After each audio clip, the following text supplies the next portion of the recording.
Stephen Thomas waa nin dhalinyaro ah oo programmer ah oo Jarmal ah. 2011 ayuu sameeyay muuqaal ka waramayo qaabka lacagta Cyber ay u shaqeyso. Dabadeed waxa ay kooxda Bitcoin ku abaalmariyeen 7,002 xabo oo Bitcoin ah. Xilliga Bitcoin waxa uu marayay $1 iyo wax ka yar. 7,000 waxa uu ku shubtay USB hard drive walad ugu sii jiray. 2 sano kadib 2013 Stephen waxa uu damcay inuu waladkiisa furo. Nasiib daro waxa uu iloobay passwordkiisa oo ku xirtay. Sharciga Bitcoin waxa uu siinayaa in qofku 10 jeer uu isku dayo inuu sheego passwordkiisa. Wixii ka dambeeyay waa ay ka baxayaan dhammaan coinska meesha ku jira oo soo noqod ma laha.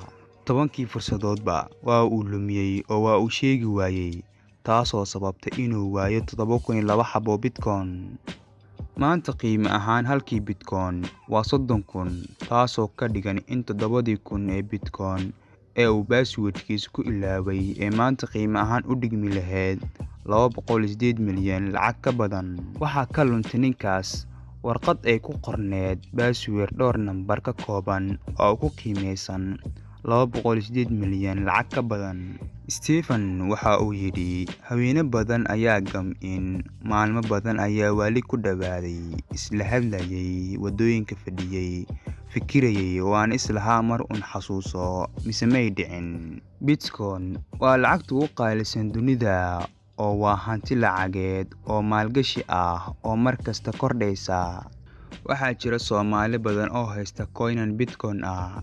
Sida caadiga ah waa laba qaybood dadku kuwa coinankooda ugu jiraan suuqyada sarifka sida Coinbase iyo Balance, ama kuwa sida ninkaas weladka ku sita oo qolyahaasi waa kuwa jeebka culus calaashaan haysta coinan badan.